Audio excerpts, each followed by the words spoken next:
thank you guys for joining us. I'm going to still let people trickle in a little bit. Congressman, when you are ready, please feel free to start. Do you have any others you're expecting? Because I can wait. Yep. I'd say give it a go now. I think folks will probably trickle in about halfway. I know some people registered a little late, but please feel free to give it a go. Okay, great. Well, thank you, Natalie, and thank you for all your work in putting together the Zoom. I appreciate it. And our office has been very involved with the AFG grant application process. We've provided many letters of support over the years. So, want to do our best to make certain we draw down those dollars from Washington and place them in the 20th Congressional District. So good evening, everyone, and thank you. Thank you for taking your time out of your busy schedule, and thank you for being of service to your community. And thank you for joining us, excuse me, for this evening's webinar detailing the Assistance to Firefighters Grant Program. Before we begin, I thank Alvin Matthew, Regional Fire Program Specialist at the United States Department of Homeland Security for FEMA Region 2 office. And thank you, Alvin. You've been a tremendous help to the district. And as a firefighter, we appreciate your assistance to all these other firefighters. Alvin is a great partner who regularly assists applicants in our district with understanding funding priorities and opportunities and the AFG application process itself. Now, most importantly, I thank all of our representatives from our local fire departments who are on tonight's Zoom. Our fire departments are the first line of defense when tragedy strikes, always answering the calls and meeting the needs of our communities, even throughout the COVID-19 pandemic. And that's a lot more than just showing up at those events and those tragedies and those emergency calls. It's all the preparedness and all of the push for the resources you require. I know that our local departments are often forced to operate with limited funding and outdated equipment. As your rep in Congress, I am dedicated to securing federal funds for fire departments in our 20th Congressional District in order to get much needed resources into those hands of our first responders. So I do hope tonight's webinar is instructive as you pursue this federal funding opportunity. Again, thank you, and thanks for taking the time to join with us. Again, thank you, Alvin, and for all of you in the Capital Region, thank you for serving the greater region in such phenomenal capacity.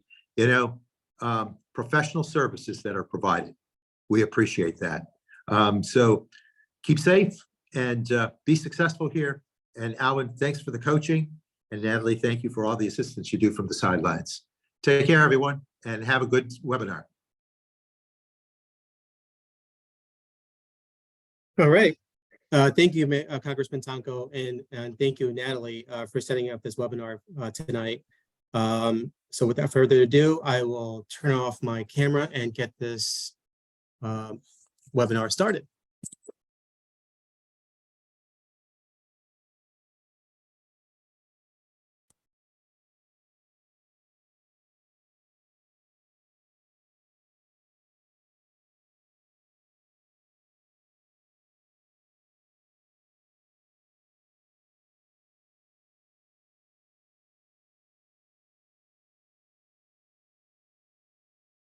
All right.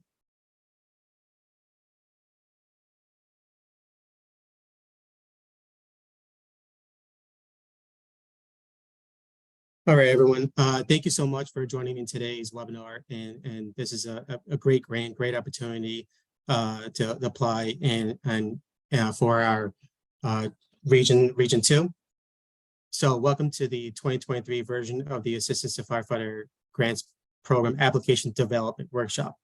All right, for some of the folks that are with us today, the seasoned AFG veterans that joined us on previous webinars, you're going to notice some of the slides in the presentation are things you've already seen. So forgive me if some of this is repetitive. But I would really like to hit on and highlight some of the most important information for the 2023 application. So when you do apply, you will have the proper tools to help guide you through the process. All right, so after this presentation, I will email the slideshow and a list of things you can do now to start preparing for the 2023 application.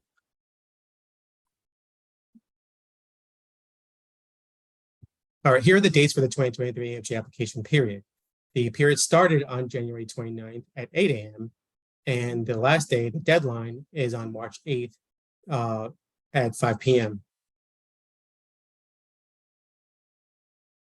The first thing I want you to know is that help is always available to you throughout the entire process.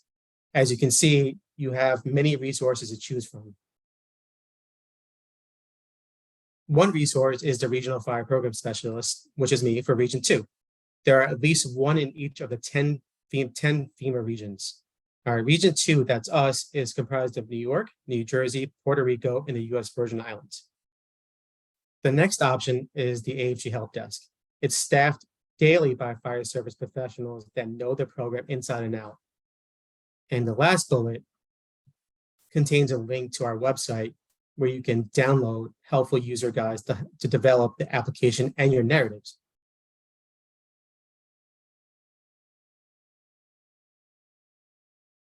As I mentioned in the previous slide, help is always available. Aside from myself, these are 3 important numbers you will need. Start with the first, FEMA Go. If you do not have a FEMA Go account, you cannot submit an AFG application. Application itself is located within FEMA Go. So you want to log into go.fema.gov and create an account. That is where you will submit your AFG application. One thing they don't allow me, the AFG regional specialist, is to unlock accounts, reset passwords, create accounts, all that fun stuff. So you're going to have to call that number right there on the screen, that 1-877-585-3242. That they will provide technical support for your FEMA Go account. Second, this is very important, is sam.gov. Make sure you stay on top of your sam.gov account. Again, I cannot stress how important this is. The account expires every year. If it's been a while since you logged in, go in, log in, and take a look at your account. If you forgot your username or password, call that number to get it updated. Okay, it's just like FEMA Go, I don't have access to the system, so I cannot reset passwords or unlock accounts. SAM is run by the GSA, it's another federal agency, so it's a different federal agency. Most importantly, you do not want to have an expired account when you apply. If you let it expire, it can take anywhere between 3 to 5 weeks, sometimes even more, to get your account renewed. So the Congressman and FEMA wants to get your money into your account, but we cannot do that for you. You would have to reach sam.gov to get that account active. All right, and last but not least, as I mentioned earlier, the AFG Help Desk.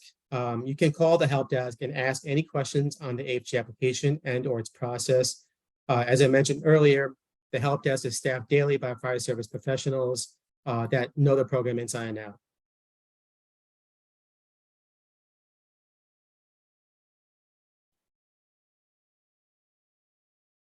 For today's program, I'm going to provide a brief overview of AFG, give a brief description or give a brief discussion on the award process, developing the application, and most importantly, developing your narrative.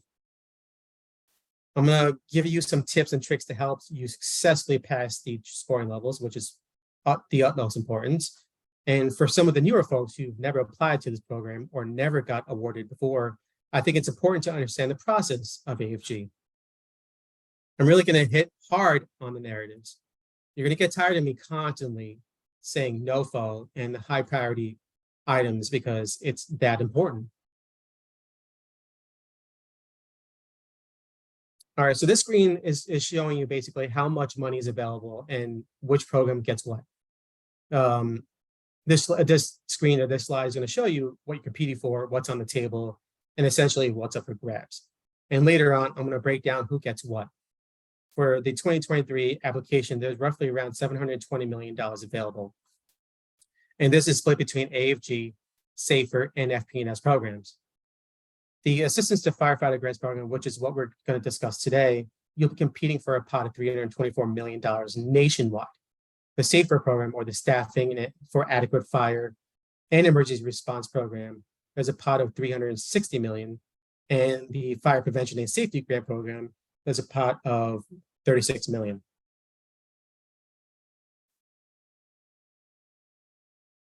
It's important for you to know who's eligible for the AFG grant. who can apply. And you will be competing, and who you'll be competing against. This goes for SAFER and FP&S grants as well. So fire departments and fire districts, whether you're full-time, paid, volunteer, combination, you report to NIFRs, you're eligible to apply for AFG grants. For non-affiliated EMS organizations, you are eligible to apply if you provide medical transport, like an ambulance corps or rescue squad. You are an EMT or a paramedic, and you are not affiliated with the hospital, fire department, or university, you can apply. If you are public or nonprofit 501c3 or 501c4, you can apply. And for state fire training academies, for most of us here, this doesn't really apply to you. However, every state fire training academy is eligible for an award unless the state does county-based training. All right, so all that money I spoke about earlier, that $720 million, this diagram shows how that is broken down, spread out, and who's getting what.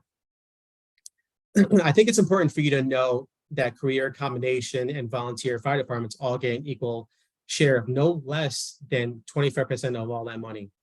Okay, again, I emphasize no less because that number can jump through open competition.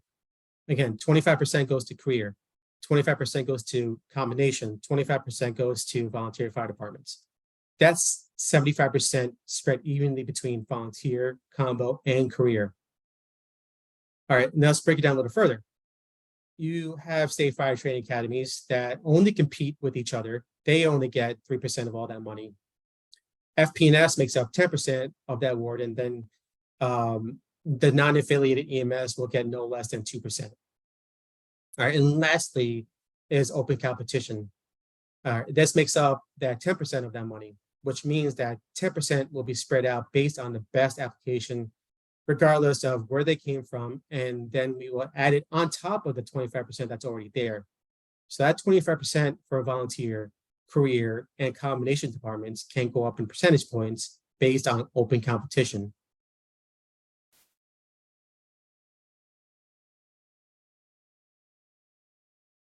It's important to understand, if you get an AFG award, you are on the hook for a local share or non-federal share. This means, for example, FEMA will pay 95% of the bill, and you have to come out of pocket that 5%. All right, and this is all based on population size, so the percentages can vary. So if your population is 20,000 or less, FEMA will pay 95%, and you pay 5% out of pocket, right? And if that population is between 20,000 and 1 million, that percentage increases to 10% out of pocket. And those big metropolis cities, like New York City or Boston or LA County, where the population is more than 1 million, that percentage out of pocket is 15%.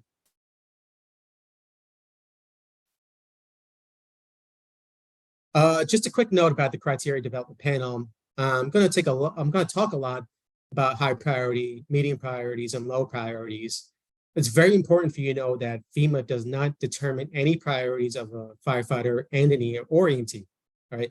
It's the criteria development panel that determines these priorities or those priorities, and it makes up, and the criteria development panel is made up of 9 fire service organizations that you see on the slide. All right, these organizations are made up of the first responders like yourselves. They will determine what are high, medium, and low priorities, and then we, FEMA, will take those recommendations. All right, if you have any questions with the CDP or you would like to be part of that panel, I would encourage you to reach out to your affiliate programs on this list.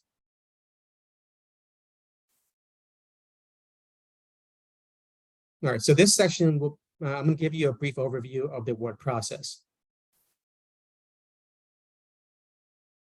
Just like any grant that FEMA administers, AFG has a life cycle. The Notice of Funding Opportunity, or NOFO, is the first step in the grant lifecycle process. The NOFO, which you guys received earlier this week or last week, is a very important document that outlines the priorities of the AFG award. All right, the NOFO identifies what's next, the next step. It identifies when the application period starts and when it ends. All right, as I mentioned earlier, The 2023 application will open has already opened and will end on March 8th. Once you submit the application, we'll go on to the next stage, the electronic scoring stage. A computer will screen all applications, and based on an algorithm, it will compare various criteria. A lot of these questions are weighted. They have a point value. What you select in the drop-down menu will accumulate points. The more points you get, the higher your electronic pre-score will be. If you score high enough in the pre-score, you then advance to peer panel review. If you do not score high enough, this is where your application will die in the process. It will never make it to peer panel review and then technical reviews, and you will not get the award. The most important point here, I'm telling you, is to really focus on that high priority items marked with the big red H, and it's marked in the NOFO as well. All right, I'm going to go over these high priority items in the next few slides.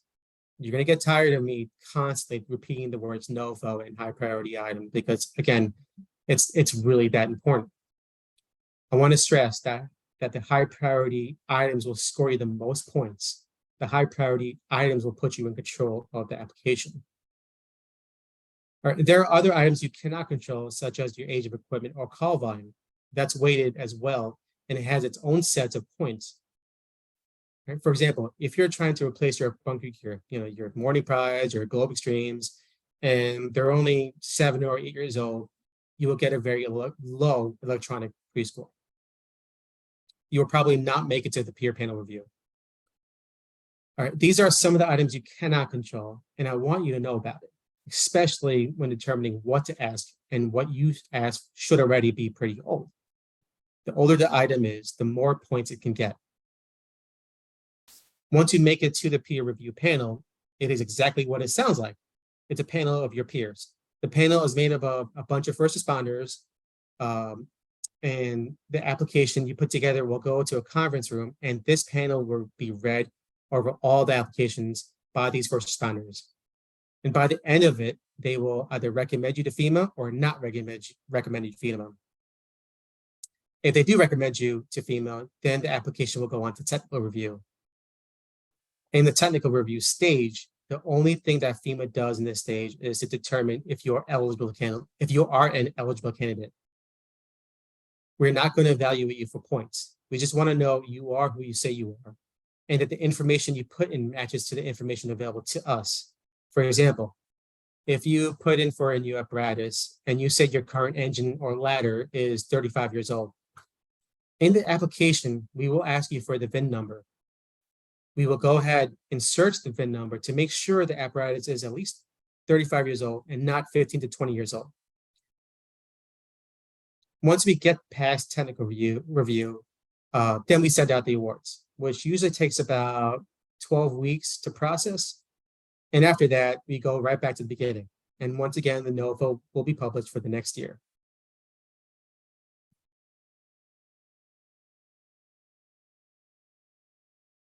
Cannot stress how important it is to comb through the NOFO document and understand what is being asked. In your application, if you put anything with a red H, high priority item, you will get the highest amount of points for what you asked for. If you put anything with the blue M or medium, the gray medium or low, blue M for medium or low, the gray L, the application will be dead in the computer pre-score process.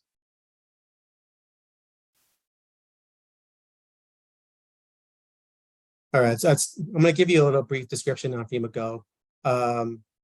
It's just to remind you, FEMA Go is where the application is located and where you will submit the application.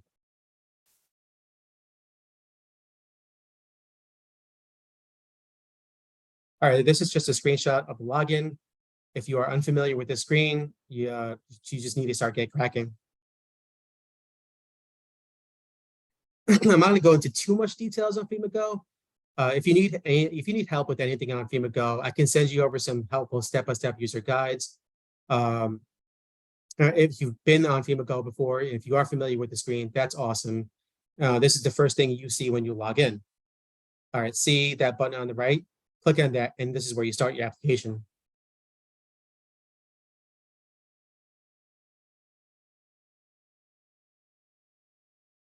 All right, I'm going to talk about the process of applying.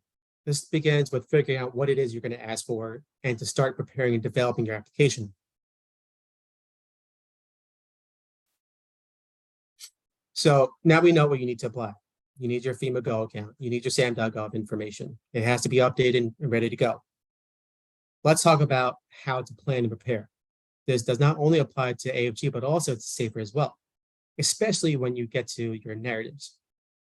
You want to make the application as attractive as possible to the peer review panel. One of the most important parts of this phase is to determine what it is you're going to ask for. Before you start the application, I want you to conduct a risk assessment. All right, this will go a long way. As a matter of fact, we want you to mention you did a risk assessment in the narrative, especially with how it makes your application more attractive.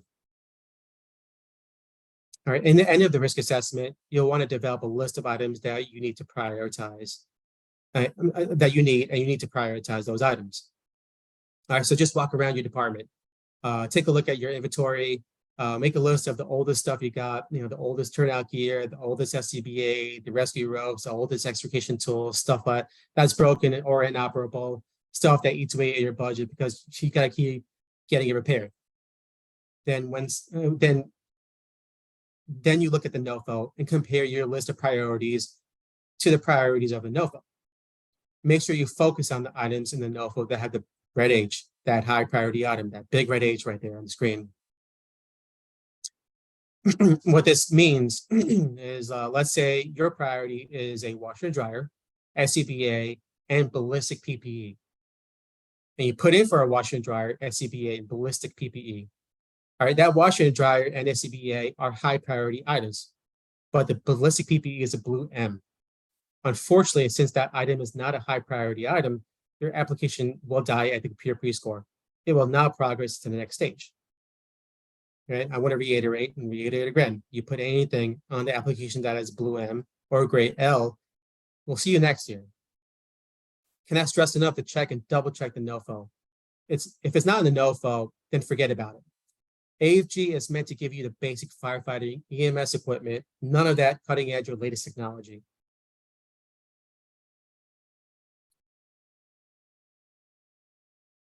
All right, so when you're preparing for your application, all right, you want to make a list of your critical infrastructures in your jurisdiction.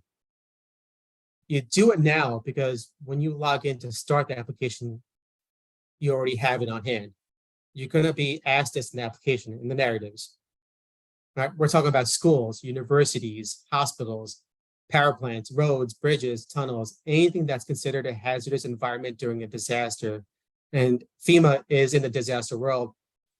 If there is a disaster, what critical infrastructure that you're protecting is considered a hazard? If there is an earthquake, what critical infrastructure would get impacted the most? All right, that's what we want to know in FEMA.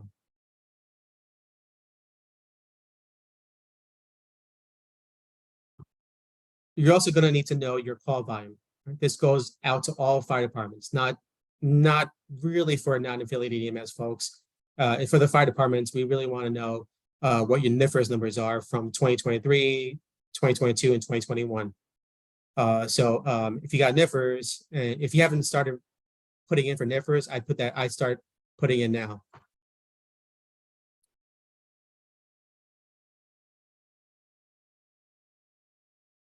So you're absolutely allowed to hire a grant writer. We will reimburse grant writer fees for up to $1,500 if you are awarded. If you hire a grant writer and you pay the grant writer fees, but you do not get the award, we will not reimburse you for the grant writer. We will only reimburse your grant writer fee if you put it in for the application and you are awarded.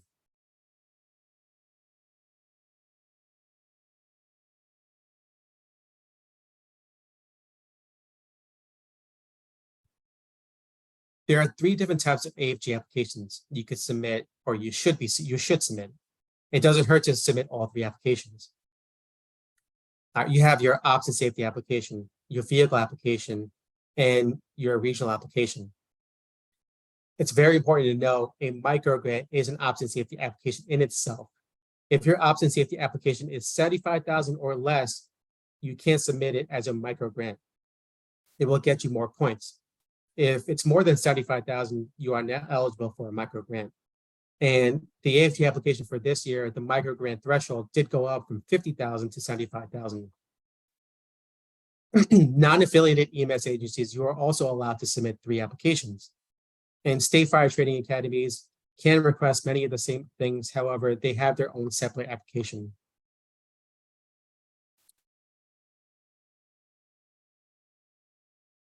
We will start by talking about the Ops and Safety Act. So within the Ops and Safety application, there are 5 line items you can put in for. You can ask for something in the equipment category, your PPE category, your modifications facilities category, training and health and wellness category. Each one of these items moves separately during the scoring process, and you can ask for as many of those items in these line items. But that's if you have time to develop your application. If you do, then if you do have time, but then by all means apply for all 5. All right. So my advice: try to put in focus on the highest risk items in your inventory, because you will apply for all these items in the same application. However, each item will require its own narrative. I'd rather you not get bogged down on 10 different items and 10 different narratives. Just focus on the item that you really do need the most. Here's a screenshot of the equipment priorities from the NOFO. Notice the red H for a nozzle, which identifies a high priority item, and the blue M, like the fit tester, a medium priority. Again, as I mentioned earlier, you choose an item that's marked as a blue M, your application will be eliminated. And just a heads up, it's been updated for 2023. If you see the first line item right there, the air compressor and cascade systems, the priority for individual applications has dropped from high to medium. However, if you are applying for interregional grant, the priority still remains the same as high priority. Oops. Make sure when you are determining what you're going to ask for, that you can explain how receiving that item is going to have a direct effect on firefighter health and safety. Age is an important part of the scoring process. The older, the better when you're considering what to ask for. You will want to make sure and articulate that the equipment that you're purchasing will benefit other organizations, such as mutual partners.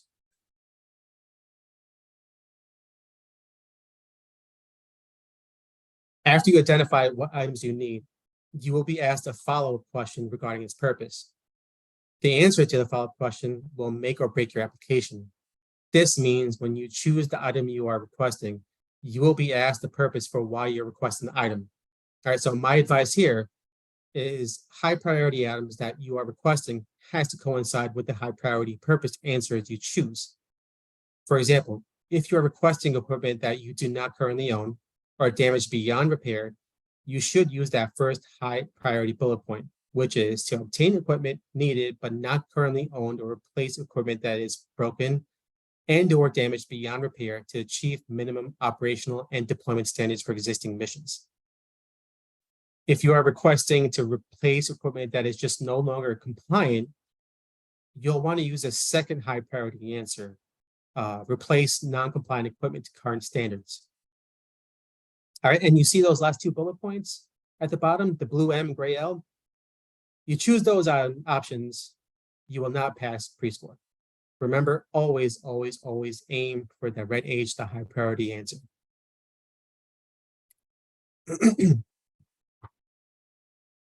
So a good rule of thumb for PPE, the older, the better, as I mentioned before. This means when you're conducting that risk assessment, you'll want to seek out the PPE or SCBA that is at least minimum 10 years old or older.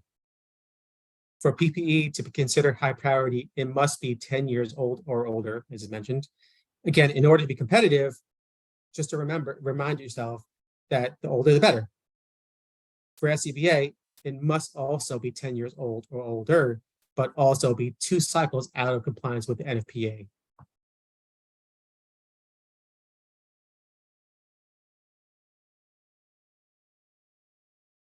All right, here's a screenshot of the NOFO or the PPE priority list in the NOFO. All right, just take a look at all the high priority items. Your boots, your gloves, your helmets, pants, and now look at the medium priority items such as ballistic PPE, splash suits, and wet and dry suits. You choose anything with that medium designation, your application will be eliminated and it will not progress to the next stage. Again, I cannot stress enough to check and double check the NOFO. Remember, AFG is meant to give you the basic firefighting and EMS equipment, not ballistic PPE, which is pretty high tech.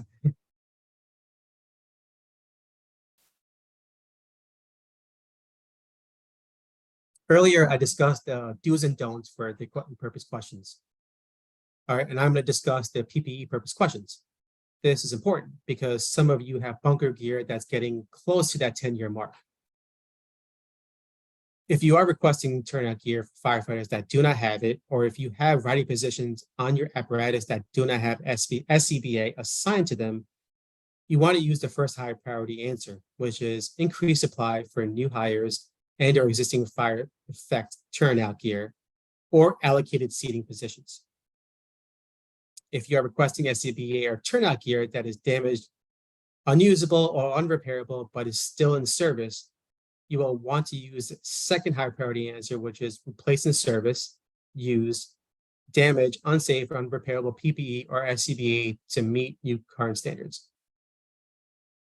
If you are simply replacing your SCBA or turnout gear to meet the current standard, you will want to use the final high priority answer, which is replace in service, in use, expired, non-compliant PPE or SCBA to current standard.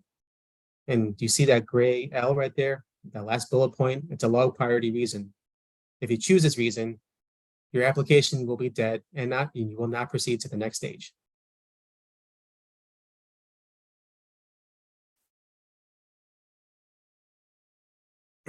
For your modifications to facilities, you got your direct source capture exhaust systems, sprinkler systems, or smoke and fire alarm systems that can be retrofitted into your station. The highest priority will be given to applicants requesting a first-time installation of a source capture exhaust system. Right. In order for your request to be the highest priority, the station being impacted must have sleeping quarters and be occupied 24/7.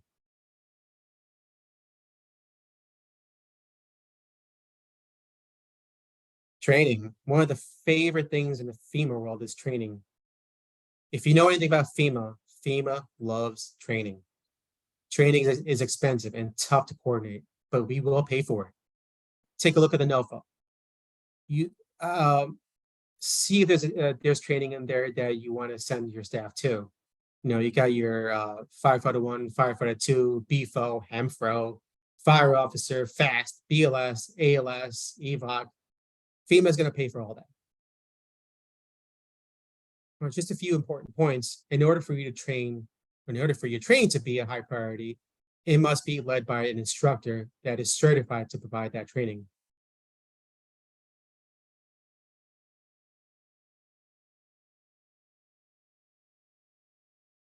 As I mentioned earlier, another item to consider are microgrants. It's a pretty neat option and popular. Microgrants are an option under your ops and safety application. As again, for 2023, the threshold has gone up from 50,000 to 75,000, which is fantastic. A microgrant is a request that is less than $75,000 and can be for any of one of the 5 listed items or listed activities. Just note, microgrants are an option. If you apply for a microgrant under any of these activities, it then becomes your ops and safety application. For example, you cannot apply for a microgrant PPE washer that's less than $75,000 and do a second application to request SCBAs. Microgrants are intended to help applicants that have not successfully or have not been successful in the past. For each microgrant application, the system will look back over the past 5 years to determine if the applicant has been successful or not. If not, the applicant may receive up to 3 additional points towards their pre-score, depending on how many times they have applied and not received an award. Microgrants only compete against other microgrants.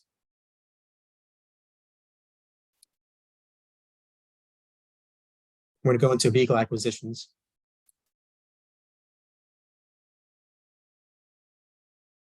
All right, for vehicles, a lot of people are interested in vehicles. I know I would be if I can get it free through the AFG grant program. You know, why not? Well, that's just an issue. There are so many people that are interested in it, and AFG gives out so few each year, which makes it so competitive. I think the turn down rate is somewhere around 80% from 2022. Vehicle acquisition is a high priority item and is meant to replace unsafe vehicles. If the vehicle you're trying to replace has an open cab or a jump seat, 25 years old or unsafe, you got a chance. If the vehicle is 15 years old, good luck. The vehicle program is super competitive and the turn down rate is very high, but it doesn't hurt to apply. Like I mentioned earlier, there's 3 applications. There are 3 separate applications. Vehicle acquisition is a separate application. You will not get dinged if you get rejected with this application. All right, so you can submit the option safety application and include the vehicle application. All right, just see how it goes. We're going to go to the another option for application, which is the regional request, which is the final application. All right, I mentioned regional applications before. You get together with your mutual aid partners, and mutual aid is a big sticking point with FEMA, so really emphasize mutual aid in your application. Regional grants are attractive to us because it allows us to serve more communities, more firefighters, and more fire departments. A regional request is a good opportunity where you can combine the application with one or more other agencies to request a common need. You can get together with the surrounding areas or the surrounding departments, and you can brainstorm network, talk about the mutual interest that you have. All right, for example, let's just say if you all have a common need, such as radios. If your radios are out of date and you want to get new radios, you could go in on a regional application with your mutual aid partners and apply. Right? 2 or more departments can also request to replace an apparatus or get a new one. However, it has to benefit all the departments involved. Just because you submitted a regional request doesn't mean you can't submit an option safety request. You can do both. As I mentioned earlier, the 3 applications, your option safety, your regional application, and your vehicle application all are 3 separate applications. You can submit a regional request for portable radios, but you cannot submit an option safety request, for the same thing. You have to choose a different high priority item.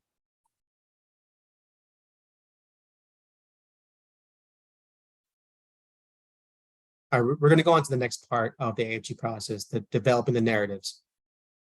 All right, so now that we've discussed the application types, let's talk about developing your narrative and how to make it stand out, how to make it appear the most attractive, the most compelling, and the most eye-catching to the peer review panel. In the next 2 or 3 slides, we are going to talk about the narratives. You listen to my advice and you read the NOFO, you asked for the high priority items, and you made it past the computer pre-score, and now you are at the peer review panel stage.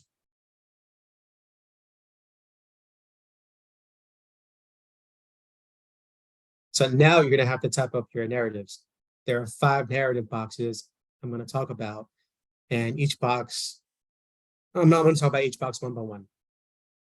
But before we start applying or typing up the narratives, I want to give you some general advice and tips. All right, this can also be applied to other FEMA grants. All right, the advice on this slide applies to all the narrative boxes. We want you to write your narrative tailored to your department and your community. We want to know what is unique to you and the people you serve. So really focus on yourselves, right? For example, if you're asking for a thermal imaging camera, you want to discuss why you need it and how you use it to support your department, as opposed to what is expected done nationally. When you develop your narrative, You want to ask a friend, or even better, ask another first responder, another firefighter, to proofread the final product. I say proofread, I'm not saying check for grammar or punctuation, which is really important, but not as important as expressing yourself as a first responder in need. Again, just make sure you are expressing yourself as a first responder in need. All right. Remember earlier, I mentioned the peer review panel. Those individuals are made up of your fellow first fire service members, your service members in the fire department or EMT departments. You want to make yourself relatable to a first responder. You want to talk shop and use lingo like a first responder or firefighter, because that's who your audience is. Right? And don't forget, you are expressing yourself as a first responder in need. Don't use brand names. For some reason, FEMA does not like using brand names. So stick to the type of equipment, not the manufacturer that makes it. And finally, always focus on the red H, the high priorities of the program throughout your entire narrative.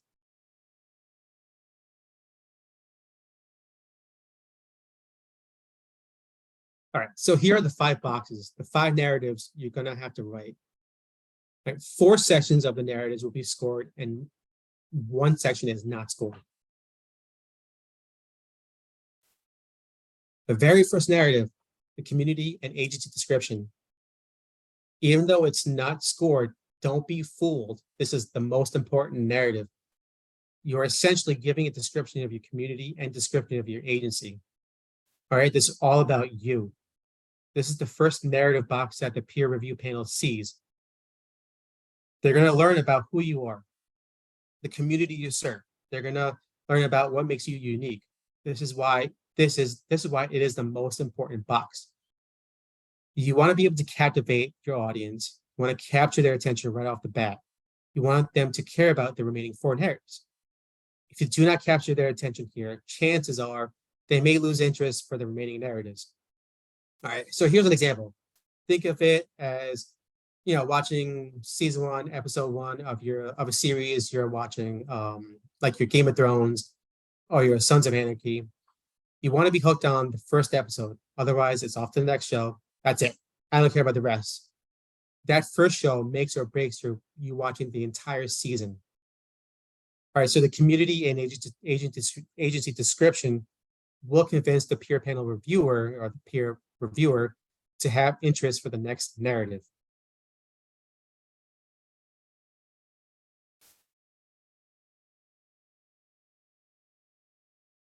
All right, and the next narrative is the project description and budget.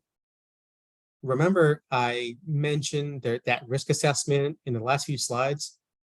This is where you put this risk assessment, or this is where I highly recommend you put it. You want to jot down that risk assessment and put down the priorities you believe is for your department. All right, this is going to score you points.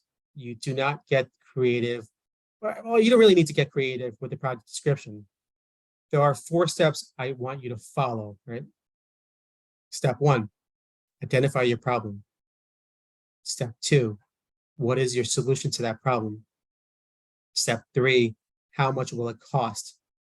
And step 4, how long will it take to complete the project? All right, and this is where you add this risk assessment that I mentioned earlier.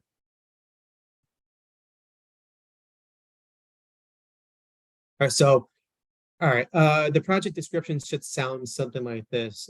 So we did a risk assessment and we found the following problems. These items are super old and do not work anymore. The solution to that problem is to use AFG funding to purchase this piece of equipment, and that this equipment will better help protect our firefighters in our community.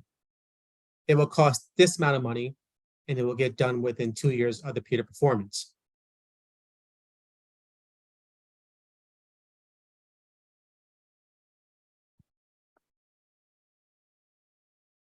All right, so we're on to the next narrative, the financial need. This is where you are going to convince the panelists that there is no way that you can complete this project on your own without asking for federal funds. You're going to have to seem you're desperate for federal funds, even though if you don't want to. Also, we're going to want to see efforts you made to make money, whether it's through fundraising, bake sales, or you're going to door or asking for donations. All right. Did you write a letter to Congressman Tonko asking him to support this? What efforts did you try to complete? What effort did you try to do to complete for this project on your own? Make sure you put together a breakdown of your internal department's budget, how much money you have coming in and how much money you have going out. If you have any capital projects eating away at your budget, we want to know about it. If you have a 30-year-old engine that keeps breaking down, you do not, and you need to keep pumping money into it to get it repaired, that's something you want to put down. You got to say what you're spending your budget money on. And this is why you can't afford to complete this budget or this project by yourself.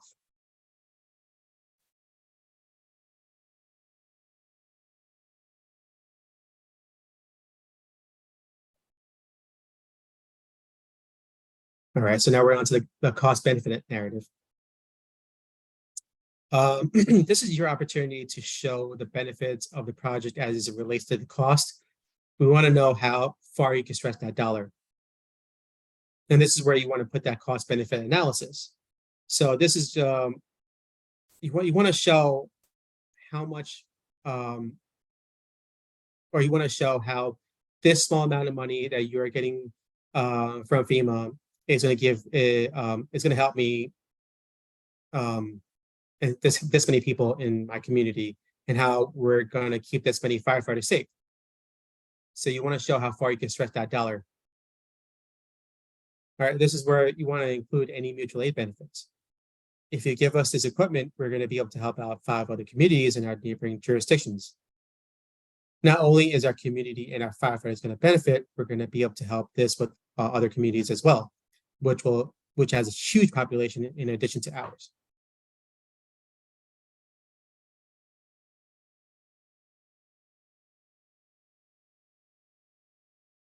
All right, and the last narrative, the statement of effect. Essentially, this is just a conclusion. You're gonna take the main points from the first 4 boxes, you're gonna compile them in a summary. You're gonna talk about how this AFG award will help your community and firefighters. As with cost benefit, the statement of effect narrative is very project driven. However, in this section, you're going to want to show the benefits of the project as it relates to your daily operations. You want to describe how the project will improve operations or make your department more viable and effective. You go on to discuss any reduction in risk to firefighters or the public. Explain how the equipment will be used, as a frequency of use is important as well. Any impacts that the project may have on firefighters or the public safety or property preservation or conservation.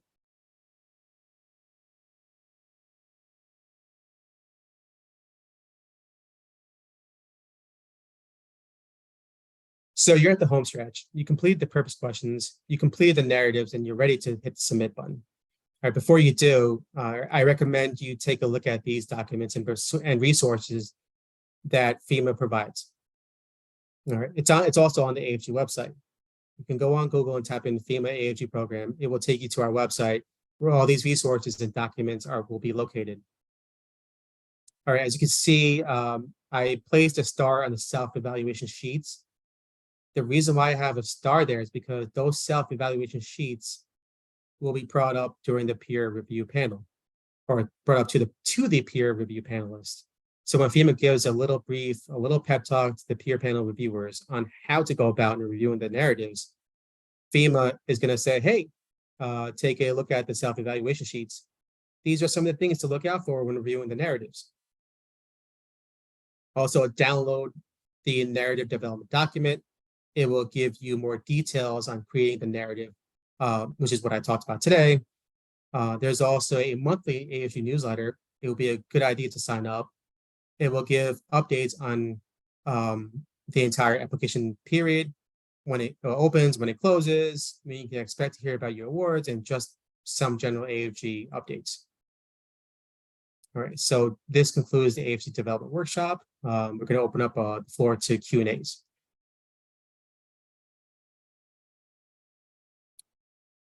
So I see there's already a few things in the chat. I know Kathy shared some, important information that, if you're looking for information on your fire district, reach out to the local municipality that you serve, whether that's the village, the town, the city.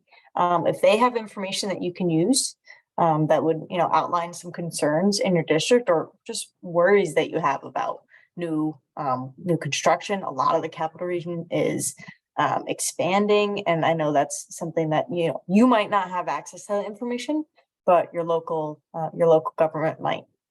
Yeah, definitely great. Definitely Yep. great to include those capital projects in your narratives. And Andrew had a question. He said, we are a fire company and cannot bond for apparatus or a new firehouse. So we have been saving through fundraisers. Are these reserved funds used against us regarding the need for our request? No, these they will not be used against you. As a matter of fact, it's actually a good thing to put that in the narrative because again, you want to put down as a firefighter or fire department in need. So this is definitely an item that you definitely want to put into the narrative. Would you say, Alvin, that that's kind of a way of maybe showing some fiscal responsibility? Yeah, correct. Yes. That looks good to the panel. Yes, it definitely looks good to the panel. We want to see that ultimately we want to see that the money that we're giving you, you could handle the money, you can handle federal funds. So if you're showing that you're fiscally responsible, that makes you even a better candidate.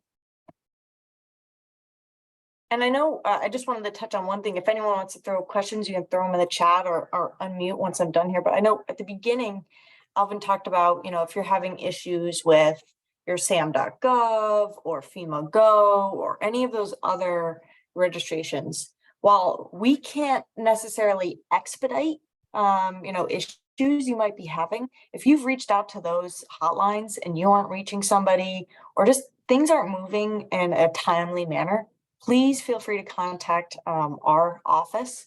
You can give our office a call. You can email me, Natalie, directly, and I can reach out to the General Services Administration or, sometimes directly to FEMA.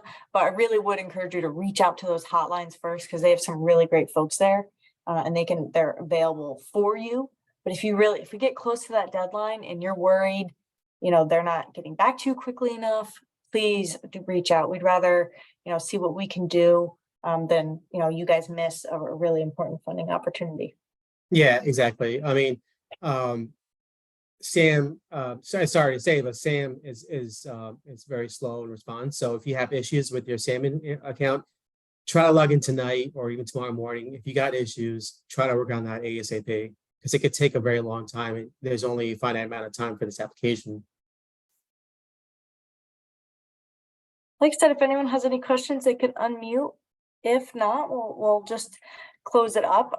One thing I want to share, if you are applying this year or, you've got your application already ready to go, let us know and we can, the Congressman can provide a letter of support for your application. That way, you can show that community support that you have in the area. And we do have one more question. It says, Can my department apply for fitness equipment under the wellness portion, but not under the micro grant? We're not requesting even 75,000, but we provide the priority one and the micro grants only provides that. Right. So yeah, you can apply for the fitness and wellness and fitness portion as well under the regular grant. It doesn't have to necessarily be under micro grants. If what you're applying for is $75,000, you don't have to apply for micro grant. When you do the application, there is a section on the application you can check out. There's a checkbox in the application to ask if you want to apply this as a micro grant. You don't have to do that. You can apply at the wellness fitness portion in your regular ops and safety application.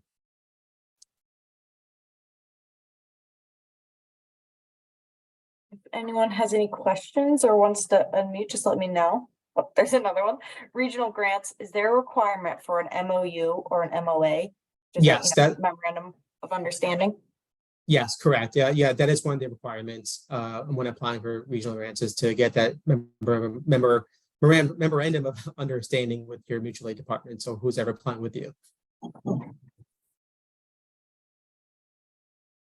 I don't think we don't provide a template. I believe it's just a regular uh, understanding that you have or mutual aid agreement that you have with the departments. I'm not sure. It may be a good idea if you reach out to your, like I said, your municipality. It's possible that the town clerk may have something like this since they would do those things a lot. That might be a good resource. If not, just reach out to our office if you're not able to get one through one of those resources, and I can ping my colleagues to see if they have any resources or if there's something that we could locate for you.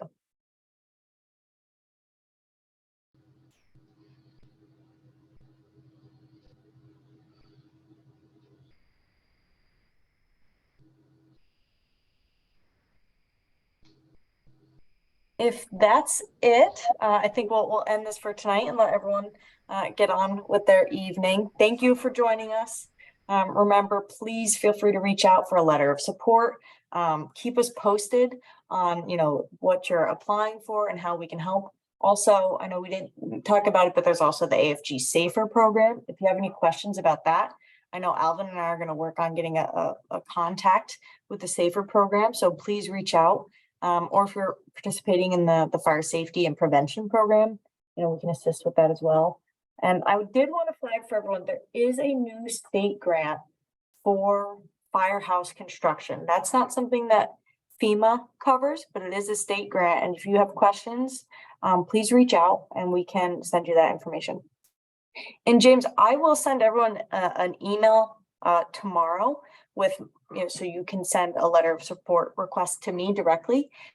We just ask that you send us information about what you're asking for, and a little bit about your fire district or, the service area. You can really just, if you already have your narrative put together, you can share that with us and we can use that. That'll help the congressman better understand how he should talk about your department and what parts we should highlight for FEMA.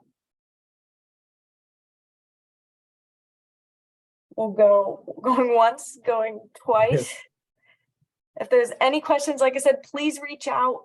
We're here to help. Alvin can be contacted anytime, right? He's got his email right at the beginning. We're going to send these slides out.